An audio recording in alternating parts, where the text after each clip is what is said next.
कि राजपूत राजपूत ना कभी झुका है ना कभी झुकेगा। अरे वक्त जरूर बदला है लेकिन रक्त आज भी हुई है। आवाज पूरी करवानी। क्षत्रिय अस्मिता सम्मेलन ની અંદર આજ આઝાદ ચોક ની અંદર સંકલન સમિતિના સૌ સન્માનીય સભ્યશ્રીઓ અને ખૂબ જ ઘણા દિવસથી કચ્છના ખૂણે ખૂણે જે મહેનત કરી રહ્યા છે એવા કરણી સેનાના સૌ આગેવાનશ્રીઓ, અહીંયા પધારેલા સૌ મારા વડીલો, મારી માતા બહેનો અને યુવાન મિત્રો, કચ્છની ધરતી ને સૌપ્રથમ હું વંદન અને નમન કરું છું કે જે ધરતી ઉપર મારી માં આશાપૂર્ણના આશીર્વાદ હોય અને સમગ્ર હિન્દુસ્તાનની અંદર કોમી એકતાનું જો કોઈ અત્યાર સુધીનું સારામાં સારું ઉદાહરણ હોય તો એ મારી કચ્છની ધરતી છે. એને સૌથી પહેલા વંદન અને અભિનંદન આપું છું.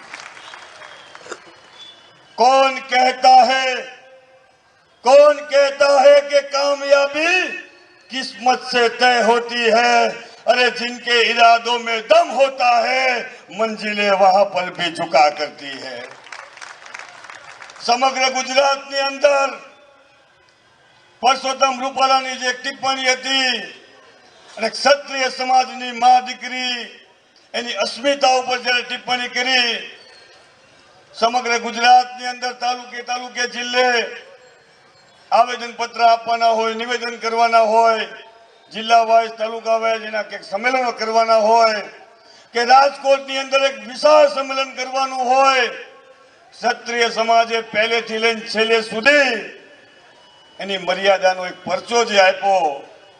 આજ તમને ગર્વથી વાત કહેવા માંગુ છું કે જે આપણું આંદોલન જે ચાલ્યું, ભલે આ ભાજપ વાળાને એનો ફેર પડ્યો કે ન પડ્યો, પણ આપને આજે એક વાત કરું છું અને મને પણ ખૂબ ગર્વ થયો કે છેલ્લા ઘણા વર્ષોથી ક્ષત્રિયોની છબી જે રહી, ક્ષત્રિયોની ઇમેજ જે રહી, ક્યાંક ગુજરાતી ફિલ્મોના માધ્યમથી, ક્યાંક હિન્દી ફિલ્મોના માધ્યમથી, ક્યાંક કોઈક રાજકીય પાર્ટીના ઉદાહરણોથી ક્ષત્રિય સમાજની છબીને ખરડવાનું કામ છેલ્લા 75 વર્ષની અંદર અલગ અલગ સંસ્થાઓના માધ્યમથી થયું. પણ આ રૂપાલાના નિવેદનથી સમગ્ર ગુજરાતની અંદર, સમગ્ર હિન્દુસ્તાનની અંદર, ગુજરાતની અંદર જે ક્ષત્રિય સમાજનું આંદોલન ચાલ્યું એ આંદોલનની અસર કેવી થઈ એની વાત તમને કરવા માંગુ છું. પહેલી, આજ અમદાવાદ હોય, બરોડા હોય, રાજકોટ હોય, વડોદરા હોય, જે મોટા મોટા જે આપણા સેન્ટરો જે એરિયા, સિટીઝ એરિયા, એની અંદર જો ક્યાંય સારી સોસાયટીના સ્કીમ પડે, સારી જો ફ્લેટની સ્કીમ પડે અને એ સ્કીમની અંદર જો વાણિયા, બ્રાહ્મણ, સોની, પટેલોની જો સ્કીમ હોય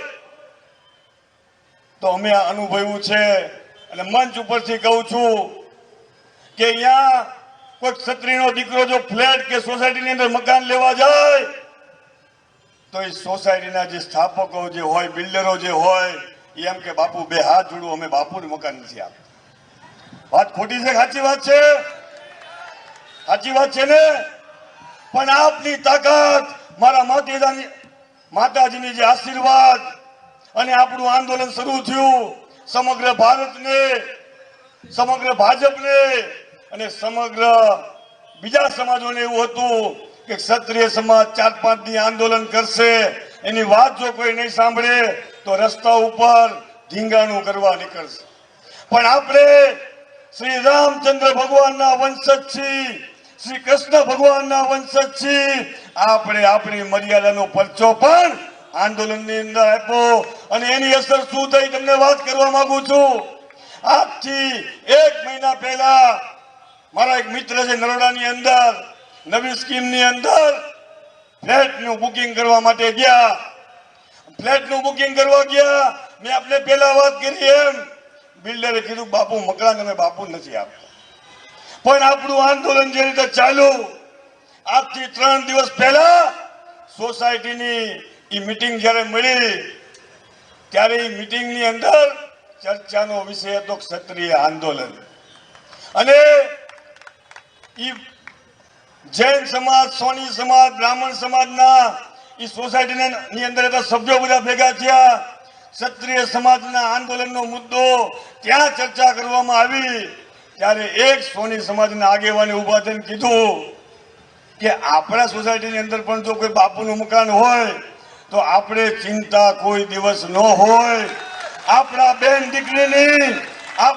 દીકરીની આબરૂ ઉપર કોઈ જોઈ ન શકે. ત્યારે સોસાયટીના ચેરમેને કીધું કે 15 દિવસ પહેલા એક બાપુ આવ્યા હતા, મેં એને ના પાડી. ત્યાંથી તમામ સભ્યોએ કીધું બાપુને ફોન કરો અને 3 લાખ રૂપિયા જે ભાવ છે એનાથી ઓછા ભાવે મકાન આપવાની શરૂઆત થઈ. આ આપણા આંદોલનની તાકાત છે, આપણા આંદોલનની તાકાત છે આવડિયા. અને સમગ્ર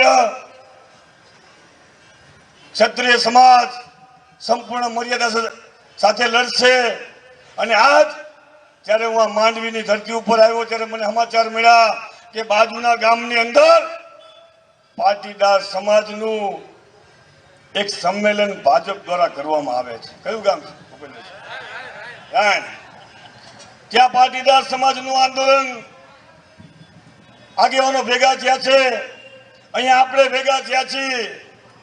હું આપને કહેવા માંગુ છું કે આમાંથી જો તમારા કોઈ મિત્ર, એ રાણ ગામ છે ને, ત્યાં જો કોઈ મિત્ર હોય તેને ફોન કરીને કહેજો કે જે ભાજપના આગેવાનો સ્ટેજ ઉપર બેઠા હોય, મરદના દીકરા એકવાર ઉભા થઈને કે આ બધું મૂકો, ચૂંટણીને બધું સાઈડમાં, પહેલા 14 પાટીદારના દીકરાઓને શહીદ કર્યા હતા એનો જવાબ આ મંચ ઉપરથી જોઈ.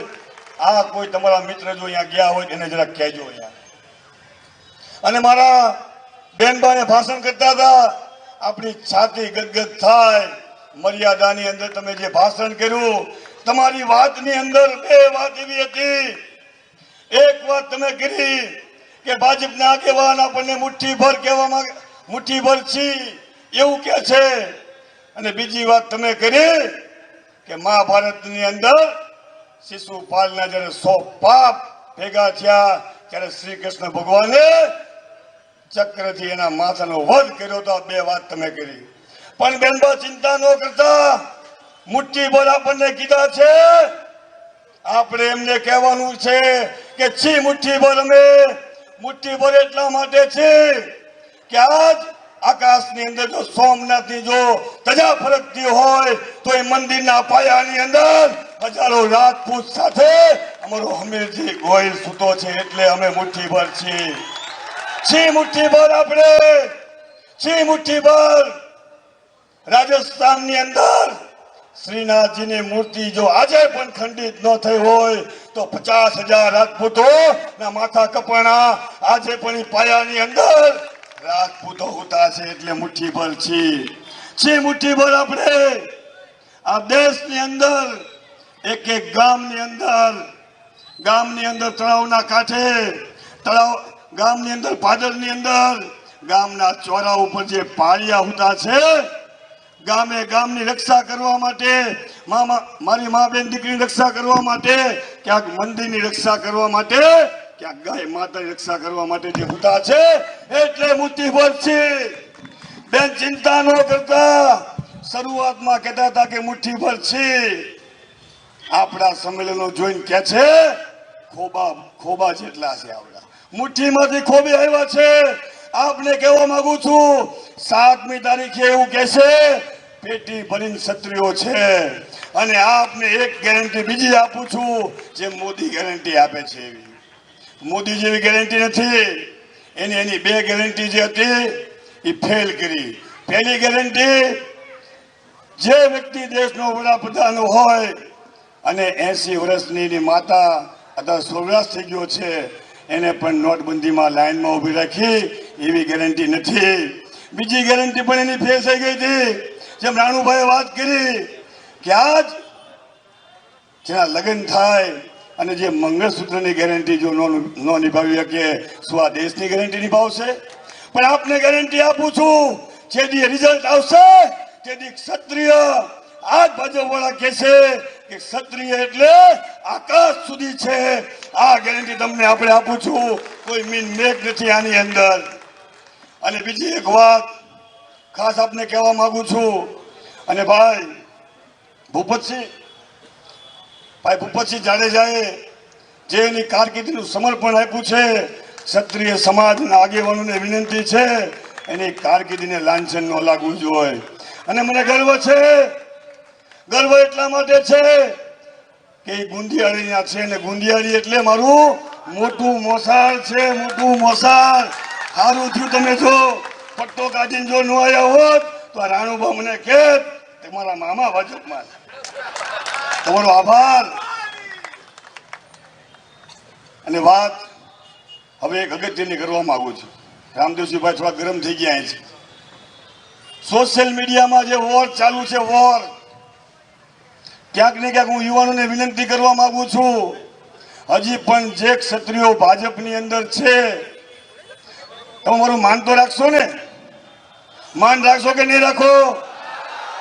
માં આશાપુરાના સોગન જે હજી પણ ભાજપમાં છે, મહેરબાની કરીને સોશિયલ મીડિયાની અંદર જયચંદ કે ભાજપૂત ન કહેતા. આપણે એને ઘરનો ભૂલેલો ઘરે પાછો આવે, આ કહેવત એકદમ સાચી છે. તમારે માત્ર એક જ કામ કરવાનું છે, કરશો કે નહીં કરો?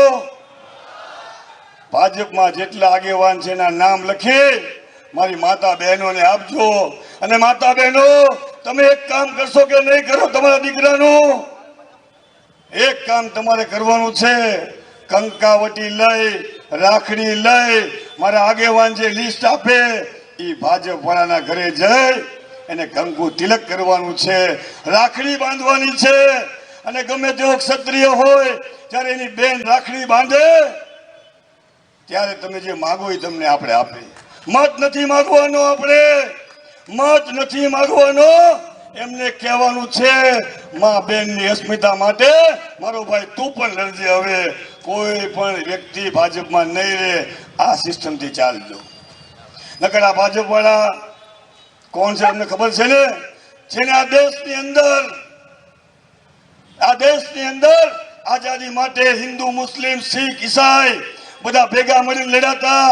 ભાજપની સ્થાપના થઈ, સૌથી પહેલું હિન્દુથી મુસ્લિમોને અલગ કર્યા હતા. આ દેશની અંદર આદિવાસીને એના જળ, જમીન અને જંગલના અધિકારથી વંચિત કર્યા હતા. આ દેશની અંદર મારો દલિત સમાજ ક્યાંક એના બંધારણના અધિકારની માંગણી કરતો હોય એનાથી પણ વંચિત કરવાનું કામ આ ભાજપે કર્યું હતું.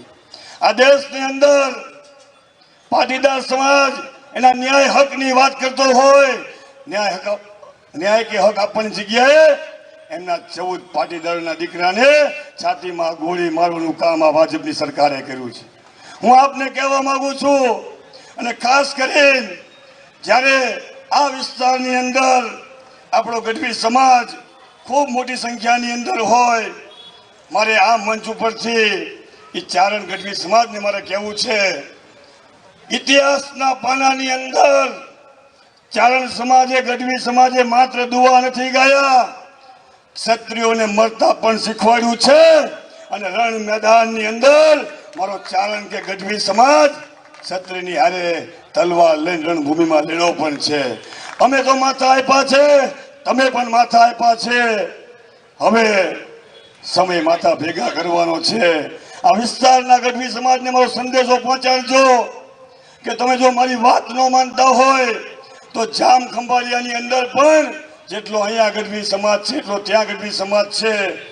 ત્યાં હું નામ આપું છું, ભાટથલ ગામ છે, ભાટથલ તાલુકો જામજોધપુર. ગઢવી સમાજની જમીન હડપવાનું કામ ત્યાંના લુખ્ખા ગુંડાઓએ કર્યું, કંપનીએ કર્યું, અને ગઢવી સમાજને હેરાન પરેશાન કર્યા. છતાં પણ ગઢવી સમાજ જ્યારે લડતો હતો, સરકારે પોલીસના માધ્યમથી પોલીસ સ્ટેશનની અંદર એટલો માર માર્યો એની કિડની પણ ફાટી ગઈ હતી. હવે લડાઈ ભેગા મળી લડવાની છે, ક્ષત્રિય ભેગા. અને ખાસ એક બીજી વિનંતી, 7મી તારીખે મતદાનના દિવસે આપણે બહેનોને તો કામ સોંપી દીધું, હવે ભાઈઓને પણ એક કામ સોંપવાનું છે. 7મી તારીખે મતદાનના દિવસે સવારે ઘરેથી નીકળો, માતાજીને પ્રાર્થના કરવાની છે, ચાંદલો કરીને સાફો કે પાઘડી પહેરીને આખો દિવસ બૂથ ઉપર બેસવાનું છે. તમને હું આ વાત તમને એટલા માટે કરું છું કે ભાજપના બૂથનો એજન્ટ હોય, ભાજપનો ધારાસભ્ય કે MP હોય, એની તાકાત નથી. છત્રીનો દીકરો પાઘડી સાફો પહેરીને બૂથની બહાર ઉભો હોય, એક પણ ભાજપ વાળો જો કેસરી ટોપી પહેરી 5 મિનિટ તમારી સામે નહીં ઉભો રહે કે બૂથ છોડી દેશે. આ કામ તમે કરશો કે નહીં કરો? અને હજી પણ જે ભાજપના મિત્રો, મારી બેન આવે રાખડી બાંધે અને જો એની વાત નહીં માન્યા, કાલ હવે તમને પણ સમાજ કહે છે कि हमें तोपनों ने लूटा, अरे गैरों में कहाँ दम था, जहाँ हमारी कश्ती डूबी वहाँ पानी कम था. આજે ભાજપમાં જે મિત્રો છે એને હું વાત કરું છું. અને આવતા દિવસોની અંદર આપણી એકતા જળવાઈ રહેવી જોઈએ. ઘણા બધા યુવાનો જોશમાં એવું કહે છે કે હરપાલસિંહ ક્યાંક રસ્તા રોકવાની વાત કરો, ક્યાંક ટાયર સજાવવાની વાત કરવી. મેં બધાને કીધું આ હરપાલસિંહ છે, હાર્દિક પટેલ નથી. હાર્દિક પટેલે સમાજને ઉપસાવી સત્તા મેળવવા માટે પોતાના સમાજના 14 દીકરાના લોહીના ધાબા હજીના શરીર ઉપર છે. અને શરમ આવી જોઈએ. ભલે રાશિ અમારી એક હોય, હરપાલસિંહ અને હાર્દિક, રામ અને રાવણની પણ રાશિ એક હતી, વિચારો અલગ હતા. અમારા વિચાર એની સાથે ક્યારેય મળતા નથી. અને આપ તમારો હોંસલો બુલંદ રાખજો, ક્યાંય થાકવાની જરૂર નથી. और जब टूटने लगे हौसला तो ये याद रखना, बिना मेहनत के तक तो ताज नहीं मिलते.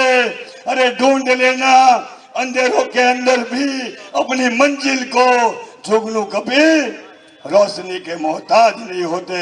बोलो जय भवानी, जय भवानी. आभार.